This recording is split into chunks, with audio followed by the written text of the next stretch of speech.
There is a mother sitting on the couch at the end of the day, not relaxing, not resting, just sitting.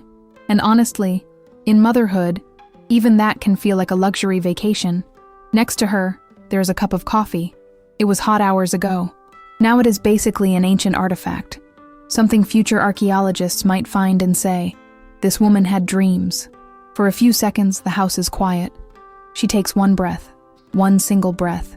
And then, from another room, someone calls, "Mom?" She closes her eyes, not because she does not care, but because her nervous system has heard that word all day, and every time it comes with something, a question, a snack request, a missing sock, a bathroom situation, a mysterious noise, a toy emergency, a cup of water that somehow only she can provide. This is one of the hidden parts of motherhood, the constant availability. The feeling that even when your body stops, your mind does not. You are thinking about food, school, clothes, appointments, emotions, bedtime, screen time, tomorrow's schedule, and that one thing you were supposed to remember but cannot remember because someone interrupted you while you were remembering it. Motherhood is love, deep love, real love, everyday love, but it is also logistics, noise, repetition, planning, interruption, and being needed before you have even had time to notice what you need. That is why some mothers feel tired in a way sleep does not completely fix, because the exhaustion is not only in the body, it is in the mind, it is in the nervous system, it is in the feeling of always being on. A mother can sit down, but her brain is still standing. She may be eating, but she is also listening for a cough, checking the time, noticing the mess, thinking about tomorrow, and wondering if she was patient enough today. This is what makes maternal exhaustion so complex. It does not come only from what a mother does. It comes from what she carries, and so much of what she carries is invisible. Nobody claps because she remembered the extra clothes. Nobody gives her an award because she noticed the child was getting sick before anyone else did.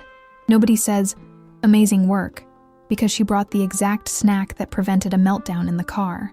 But these things take space, mental space, emotional space, the space where her own thoughts used to live. And this is where the feeling of being trapped can appear. Not trapped by the child, not trapped by love, but trapped by the constantness of the role. The day never really ends. It just changes rooms. Morning demands become afternoon demands. Afternoon demands become dinner demands. Dinner becomes bath time. Bath time becomes bedtime. And bedtime, depending on the child, can feel like a legal negotiation with pajamas. There are objections, appeals, requests for water, requests for different water, sudden questions about dinosaurs, death, the moon, and why socks feel weird. And somehow, the mother is expected to handle all of it with the emotional stability of a monk who has had 8 hours of sleep, which, of course, she has not. Humor helps because the absurdity is real. A mother can be deeply moved by a small hand holding hers and, 2 minutes later, feel her soul leave her body because juice was spilled on the floor she just cleaned. She can love the sound of her child's voice and still wish, for 10 minutes, that nobody would say "Mom." She can enjoy closeness and still crave space. She can be grateful and overstimulated at the same time. These feelings can coexist. That is one of the most important psychological truths about motherhood. Opposite feelings can live in the same person. Tenderness and exhaustion, joy and irritation, love and the need for silence. This does not make a mother bad. It makes her human. The problem is that culture often gives mothers very little permission to be human. There is still an ideal image of the mother who is always patient, always soft, always grateful, always emotionally available, and somehow never annoyed by being interrupted mid-sentence for the 5th time. But real mothers live in real bodies, with real sleep deprivation, real hormones, real pressure, real sensory overload, real limits. And when real life does not match the ideal, many mothers do not question the ideal. They question themselves. They wonder, why am I so tired? Why do I need a break so badly? Why does everyone else seem to be doing fine? But everyone else is not always doing fine. Some people are just very good at looking fine in public. A family photo does not show the argument from 10 minutes before. A birthday post does not show the mother crying in the kitchen while preparing everything. A smiling school drop-off does not show the missing shoe, the rushed breakfast, or the mother whispering, "I am a calm person," while absolutely not being a calm person. Social media often shows the highlight reel of motherhood: the tiny hand, the cute lunchbox, the sleepy cuddle, the birthday cake, the beautiful mess. But the real mess is not always beautiful while it is happening. Sometimes it is just mess, sticky, loud, late, and somehow in every room of the house. This gap between the image of motherhood and the reality of motherhood can make mothers feel very alone. Because if motherhood is supposed to feel magical all the time, what happens when it also feels overwhelming? Many mothers learn to soften the truth. They say, "I'm just tired," when what they really mean is, "I have not had a private thought in days. I am touched out. I am overstimulated. I miss finishing one thing without being interrupted. I miss hearing my own name. I miss having time that belongs to me without feeling guilty for wanting it." This is one of the quietest losses in motherhood, the loss of uninterrupted selfhood. Before motherhood, a woman may have had moments that were simply hers: a shower, a walk, a meal, a thought, a decision made without calculating everyone else's needs first. After becoming a mother, even simple things can become shared territory. The bathroom becomes a meeting room. The bed becomes a family negotiation center. The handbag becomes an emergency kit. The car becomes a snack warehouse. And the brain becomes a calendar, nurse, teacher, detective, chef, therapist, and emotional weather station. And somewhere inside all of that, there is still a person, not just a mother, a person, with preferences, dreams, irritations, humor, limits, memories of who she was before every silence became suspicious. Motherhood does not erase a woman, but sometimes it covers her, layer by layer, responsibility over spontaneity, need over desire, routine over identity, care over rest, until one day she realizes she is very good at knowing what everyone else needs, but not so sure about what she needs anymore. That matters, because human beings need more than usefulness. They need recovery, recognition, identity, moments where they are not performing a role, even a role they love deeply. A person can love something and still be exhausted by the demands of it. A teacher can love teaching and still burn out. A doctor can love medicine and still need rest. A caregiver can be devoted and still need support. So why do we expect mothers to be the exception? Why do we act as if love should cancel fatigue? Love is powerful, but love does not replace sleep. Love does not fold laundry. Love does not answer school messages. Love does not magically create an equal division of responsibility. Love does not give a mother 3 hours of silence and a fully reset nervous system. This is why saying, "but motherhood is beautiful," is not always helpful. It can be beautiful, and hard, meaningful, and draining, full of joy, and full of invisible work. Those truths do not cancel each other. They complete the picture. A more honest conversation about motherhood would allow mothers to say, "I am grateful, and I need help. I love my family, and I need rest. I enjoy parts of this, and other parts overwhelm me. I am proud to be a mother, and I also need to be seen as a whole person."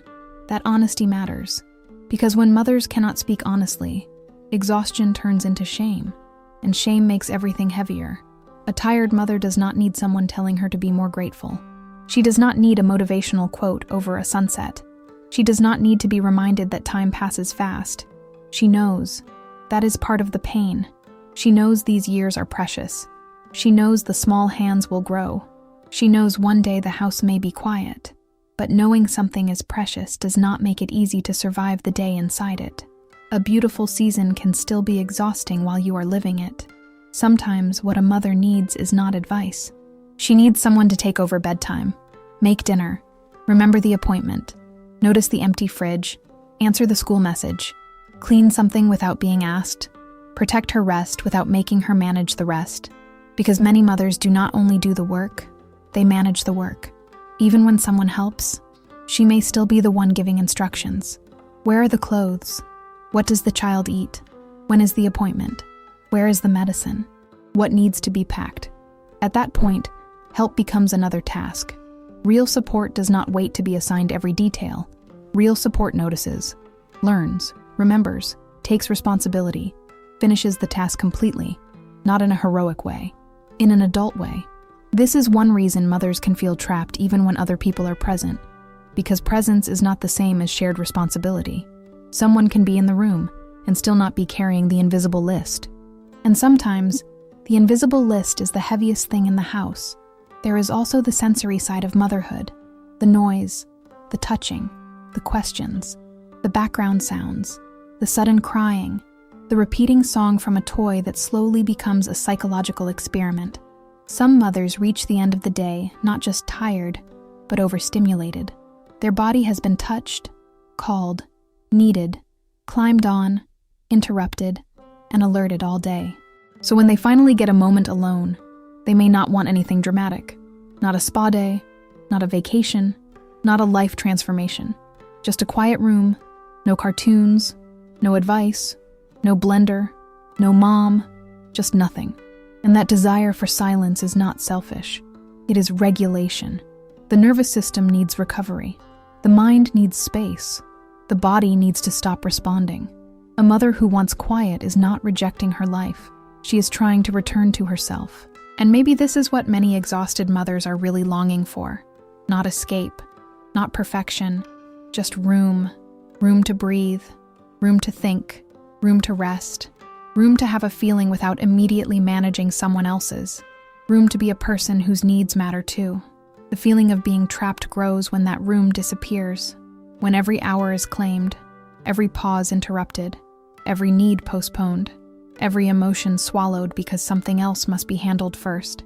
Over time, this can create resentment, not necessarily toward a person, but toward the pattern, the endless giving, the invisible responsibility, the expectation that she will always be the emotional center of the home. And if she finally breaks down, people may act surprised. But she was not suddenly overwhelmed. She was slowly overloaded. That is an important difference.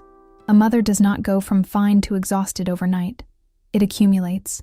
One interrupted meal, one sleepless night, one appointment remembered, one tantrum absorbed, one mess cleaned, one moment of rest postponed, again and again, until the body starts sending signals, irritability, brain fog, low patience, feeling numb, crying easily, wanting to disappear for an afternoon. Not forever, just long enough to remember what quiet feels like. These are not signs of failure. They are signs of overload, and overload needs support, not judgment. This is where the conversation has to change. Instead of asking why mothers are so tired, maybe we should ask why so much is placed on them. Why the default parent is expected to know everything. Why rest has to be negotiated. Why asking for help can feel like admitting defeat. Why a mother's needs are treated as optional until she is falling apart.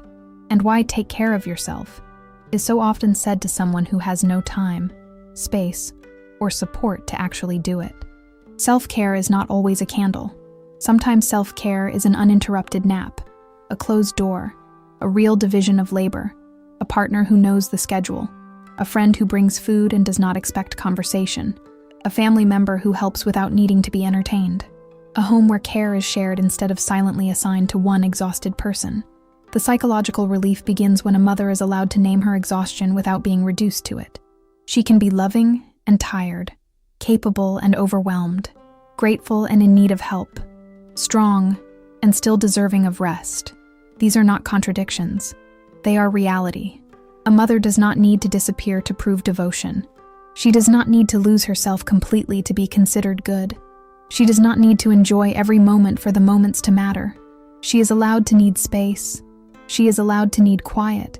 She is allowed to need support before she reaches the point of collapse. Because a mother is not an endless resource. She is a human being in a demanding role. And when she is supported, the whole family breathes differently. The home becomes less dependent on one person holding everything together. The child sees care being shared. The mother gets to return to herself, not away from motherhood, but inside it, with more air, more help, more honesty, more room. Room to love without being consumed. Room to care without disappearing. Room to be needed without being used up.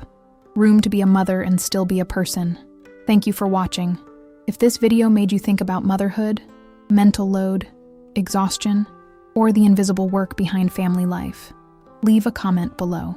And if you enjoy exploring psychology, human behavior, identity, and the hidden patterns behind everyday life, subscribe to the channel. I'll see you in the next video.